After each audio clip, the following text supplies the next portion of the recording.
What's up guys, Julien here, back with another video. Today we're doing a deck profile for the Santa Clara Regional. I got 5th and Jesse got 4th place, my goat. Just a little bit better than me, it's all good, it's all good. We both played Hotel. We played like almost the same deck list, so we're just gonna do the deck profile together. First I wanna start with shoutouts. I wanna shout out the Gaming Metro, my team. Shout out SK Games, Hub City Collectibles, as well as Card Art, my local OTS, shout out them. Shout out to Fenrir Support Squad, the Discord, all the homies, all the boys, and then shout out to Jesse because like he built and tested like most of this list, and then 5 minutes before deck lists were due, I was like, yo, I'm changing my deck and playing this. So yeah. Also big shout outs to all the homies who are here with us. Big shout outs to John who plays with me a lot. Yeah, let's get right into it. Alright, so we played the Dragon Tail list. 3 Fimena, 3 Lucius, 3 Molar, or Mululu, Pan, Urgla. Only played one of these. I know people bump these cards up. We play other additional fusion materials, so I don't think hard drawing these are necessary because you can always access them through your engine. And reducing redundancy is really important in this deck because all of your cards do the exact same thing and they all get to one of 4 choices of spells and traps that, you know, at the end of the day, you want your effects to like diversify as much as possible because that's how you make it far. Ketu, Rahu, and then one of each trap card. Yeah, for the engine ratios, I feel like there's not really a better way to play this, especially like you said with the other cards that we're playing in our deck. Like 3 of every card we're playing at 3 is like mandatory because if you don't see Dracotel cards, like you're not really playing the game. Yeah. Right? And other than that, like you don't want to play more than one of each trap, but also the traps are really important to play both because you need to recycle your engine. Like I had a game where I messed up the recycling in the engine part, and then I just ran out of like I couldn't trigger my effects because I had no more spells in deck. I had no more traps in deck. So you really want to make sure like 2 traps is mandatory, 3 of each card that we have at 3 is mandatory, and then one of each of these makes sense with the package you're about to see. Yeah, I'd say you could include additional Urglas because this card likes to get DD crowed a lot and taken out of rotation, but otherwise I think it's fine. Also, just to add on to Julian's point really quick, one thing you want to do when you play this deck is you want to make sure that the trap is putting back the trap is what he was getting at, because you can infinitely loop them and if the game state gets to that, and that way you can keep using your effects, because you can't use your effect to pop a spell or trap or back row or negate a monster if you don't have a spell or trap in your deck to set. Yeah, I had a game where I ran out of things, right? I had 1 left, but my opponent like didn't catch up on that. So I used like Chainlink 2, one of them, Chainlink 3, the other one, knowing that one of them was gonna fizzle, but it still scared him into activating his card. Yeah. Okay, and then on to like the sub-engines. We played the Shaddoll sub-engine, so 2 Squamata, 1 Hedgehog, 1 Beast, and 1 Dragon. These are very, very powerful fusion materials. We played 5 to try to see one every hand while also not at the same time drawing a ton of Shaddoll monsters. Gives you access to window, which is really broken. Basically, with the 2 Squamata, 1 Hedgehog, you have 4 copies of each of these, which are great utility. Either you draw, you pop a spell or trap, you can recycle them with your Secretarion, or sometimes like you combo and then summon one of the dolls so you can then make window on the next turn. Like these cards were incredible, adding just a ton of +1s to your fusion spells. Yeah, I would say like when I didn't draw these cards, I felt like my combo or just like my board was a lot weaker. And when I did draw these cards, I was like, oh, yeah, GG's, like felt really, really strong. We have a really engine heavy deck basically, and basically in testing it just felt like any game I got to actually start playing and resolving my cards were games that I was winning. I didn't need to full stop my opponent. This deck is insane into half boards. Like this deck under Mulch Army, when you put your opponent under Mulch Army is like broken because it's a catch-22. If your opponent doesn't make their full board, insanely easy to crack with just engine, and if they do make their full board, they give you so many draws that your fusions just get exponentially more powerful. So. And then the other sub-engine we played was the King of the Swamp and the Poly. This was absolutely broken for me, at least. I gotta agree. So this lets you do a few things. A, it gives you an extra fusion. One problem that this deck does have is every single one of your spells and traps in your entire deck is ashable. All 4 of these. So Ash becomes like a kind of a god card. So does Purge against 3 of these.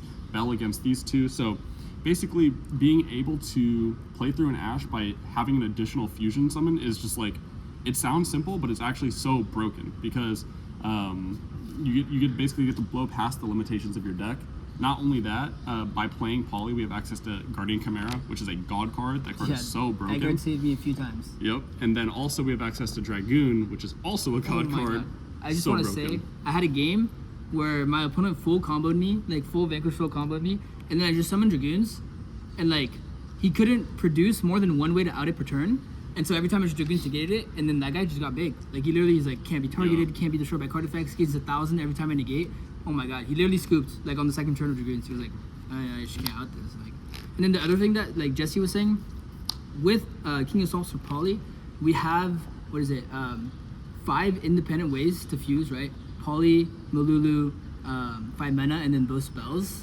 So like 5 going second, 4 going first. That's a lot of way to fuse, right? Like where like Branded like loses to 1 Ash Blossom, like we're pretty shown. We have a lot of ways to fuse. And then all of our monsters have insane effects when we get to fuse them. So.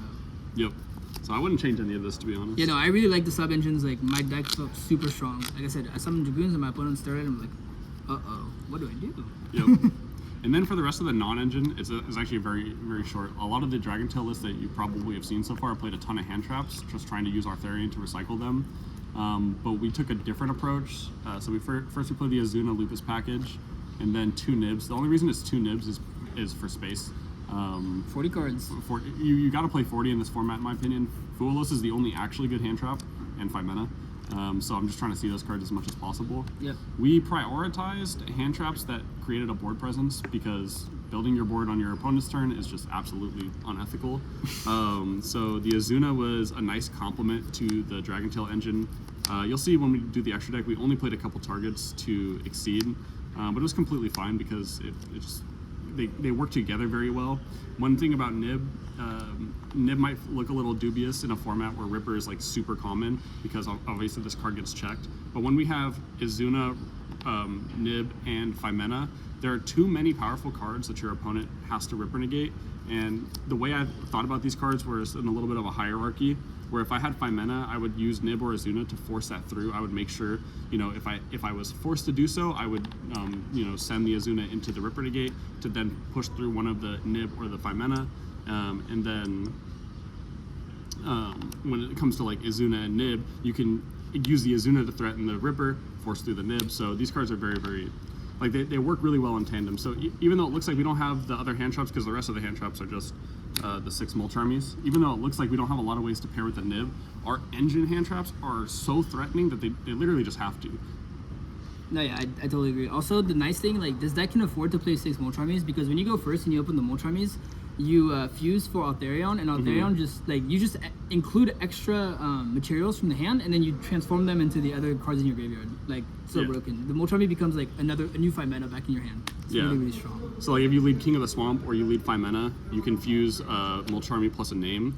And then you either add back the name that you use, and then the 5 mana or the King of the Swamp, and you get to just recycle, and it's just so broken. So good.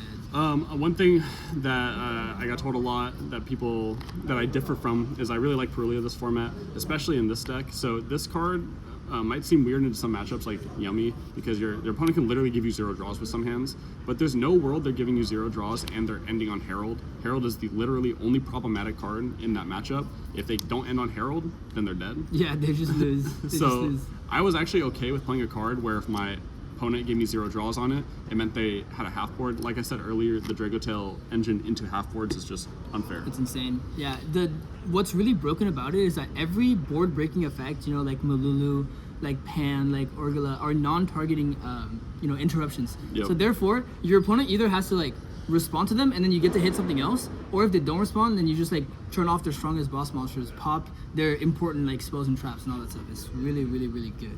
Like I had a game where I Ketu'd, fused Urgala, Malulu, and Pan, and my opponent was like, yeah, their whole board is gone after that pop, one. Pop, negate, like, yeah, shout out to Tom, that was Tom in the back. So yeah, 40 cards, and just the last thing to say is just making sure, like, this is like a cohesive non-engine strategy. Like, we didn't add any, like, you'll notice no Ash Blossom in the main deck, just because it felt like that wasn't pairing with our cards well, so it's something to keep in mind when you're deck building, like, try to make it so that your non-engine works well together, and not just, like, cards that you think are generically good in a format. Also, no Ash Blossom in the main, because we didn't really care. We didn't care at all about Perulia. Like, if we got Perulia, it was easy to give our opponents 0 draws and end on, like, the same board and like slightly weaker board. And if we got Fluid, it's like 2 draws max to end on the full board, and it's like, okay, sure, you went +1, but now I have like good board. I have probably like a Wit of Winda in hand. I have either like a Nib in hand, a Zuna in hand. Like it's really, really strong. Yeah, with the way our hand traps are, you either like have a way to Winda or Dragoon, or you have Nib or Itzuna alongside your board, and it's just not like the Dragon Tail board by itself is not an insane board, but paired with those is just unbeatable, to be honest. All right, move on to the side deck. So our side decks differed a little bit, and our extra deck also differed by a couple cards because we didn't have access to everything on the day of, so we decided to experiment a little bit. I literally put my list together. Like I was gonna play Krishan K9, and then I changed my list 5 minutes before deck list submissions. So I was rambling. I was like, nah, that Jesse, was a scramble. It worked out though. It worked out. It did work out. So for the side deck, I cited 1 Magnamut. This card's really nice because it searches your engine, but I don't think it's great into most matchups, so I didn't main it. 3 Lancia. I didn't put that card in one time. I think put it in against. I played against like 1 or 2 Crystron, I think. So I put it in that instance. I don't even think this card's that good against Crystron, but if they don't have any Crystron engine rolling and they don't have Infinity, they don't have Dragster, and they just only have K9 cards. The K9 board is so easy to break. Yeah, they're getting like, exploded. It's crazy, yeah. 3 Fenrir. This is like the god going first card in this deck.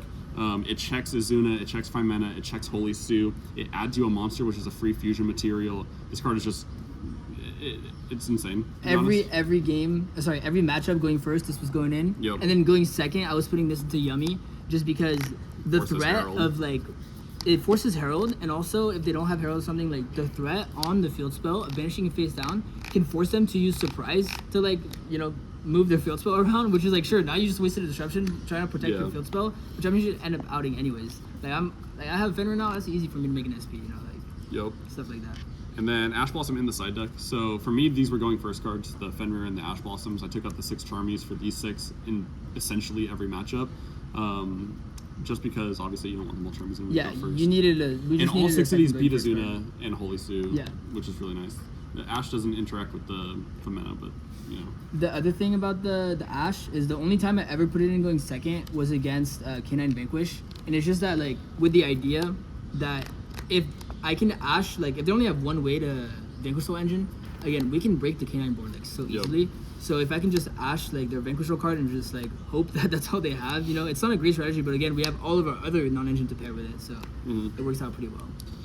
Okay, so for the next few slots, this is gonna look weird. I decided to like experiment a little bit. So everything before this, we both played like the main deck. What was this like? Except for Mag. You 11 didn't play cards. Mag. No, I played Mag. Oh, you did? Yeah, I Okay. played Mag. Yeah. Cool. So these was it 10 cards? These 10 cards, the main deck, we all played the same. And then the main difference is so Jesse was playing these. All right, yeah. So the last 5 cards that we played in our side decks were different because it was a regional. I just wanted to experiment a little bit. I had an idea. I ended up playing the 3 Ultimate Slayers, 1 Malong and 1 Garua. So basically, up until last night, this card was Super Poly in my side deck. Which is what I played. Yeah, Julian ended up playing the Super Polys. These cards broke, especially into Yummy. So basically, this slot was for the mirror and for Yummy. Super Poly can summon Secretarian in the mirror, like clear their board, summon a Floodgate. That's pretty great. Against Yummy, you can clear Herald and any one of their guys to summon Mud Dragon. An untargetable monster is very difficult for that deck to deal with, especially if you can clear Minion.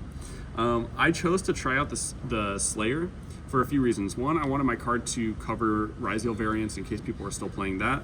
2, if you go Slayer on a Yummy Synchro, send Malong. Malong can also force Herald, so it performs similarly to Super Poly while covering other matchups, but it's not quite as good as Super Poly because you don't get like the super boss monster out of it. Overall, this is relatively fine. Like, what do you think? Either way. Would you rather have played Super Poly or? Yeah, probably in a vacuum, but I wanted to give this a try. Like the one time I drew this against Yummy, I misplayed it, to be honest. I like jumped the gun and targeted the Herald with the Slayer when I was supposed to target the Yummy Synchro. It didn't end up mattering. That game was weird, but yeah, that was the main difference in the side deck there. Yeah, just those 5 cards. And then like, it's pretty easy to like our side deck, we low-key had hella space in it just because our main deck we felt was already so perfect for all the matchups. And so we didn't feel like we needed that many cards. We didn't want to side out too much engine. Yeah. So then we're like, well, we actually have the space to play these 2, and then it's easy for us. Like for example, against Yummy, you saw we play Izuna, right? We just take out the XYZs because we take out Izuna against Yummy. So it's really easy to cipher it. Yep. And then for the extra deck, this is also mostly the same except for a few cards. So we played one card. One card. Yep. So 3 Altharian, 1 Galamo. You could play 2 Galamo, but you don't have to. I had it come up one time, but it didn't end up losing me the game that I didn't have a 5th synchro. One thing that you can do is you can use the traps to put back synchros, or you can use Arthurian to put back a synchro. Fusions. Okay, bro, it's a Yeah. long day. You can use the traps to put back the fusions, or use Arthurian to do so. So even if you run out of them, like, you have ways to get them back that aren't just playing more. Secretarion is like a pseudo boss monster for this You can deck. also put them back, or summon them back. That's true. You can put it back too. Yeah, that's true. So this card's like, the floodgate effect is really not that good. I'm gonna be honest. In the mirror, it's not as insane as you would think it is to turn that off, because all of your ways to interact with your opponent's board are in the graveyard anyway, except for Arthurian. So you can just out Secretarion. But this card's great because it can revive Muller, Malulu, and you get an extra fusion summon on your opponent's turn, which is awesome. Also played Mysterion. I only summoned this card a couple times, but it's just an additional. One thing that's really important about these two cards is they're both able to be fusion summoned with stuff that's only on your board. One thing about the Dragon Tail cards is that you have to use monsters in your hand. So if you get in a grindy game state and you're low on monsters, you break their board, you add back Femena. If you don't have any other monsters in your hand and your traps get stopped to draw, you still need something to be able to make, and these cards come up for that. Dragoon, that's for the King of the Swamp. That card's broken. This guy's the go. Yep. Yummy basically cannot out this, so it's They like it's literally kind of a can't. win They con. literally can't out it. Winda, this card's also insane. Every time this card got summoned, it basically won. Guardian Chimera off of the Poly. Every time this card got summoned, also won. Basically, these 3 cards are, if you meet the conditions to summon them, that's game. Yeah. Also, Guardian Chimera is broken because like it's never getting ashed. Because every time we fuse or something, Yeah, you can we chain always block chain it. block it, We so always chain nice. block it, and then non-target pops, draw cards, and then we set cards with the other guys. It's really nice. It's never a raw Guardian Chimera. And then for links, played the Spirit and the Seals. Spirit's just so you can convert Lucius into a dragon. It's fine. SP. In some matchups, we don't make the Seals. We just choose to make SP instead, especially against Vanquish Soul or against Azuna decks where you don't think Seals is going to be as good, just because the Seals is a little bit vulnerable to the turn 0 plays. It's really great in the nib though, and you get an extra Muller, Malulu out of the Seal summon, and if you already have Malulu, say you made Secretarion and summoned out Malulu, then this can summon you a Pan or an Urgula or a Magnuma if it's in your deck, and you get some additional fusion material or additional interaction. So these were great. And then Ripper and Valon. I am fond of this package in terms of using Azuna. I really never felt like I missed Nash Knight or anything like that. Valon's a crazy card.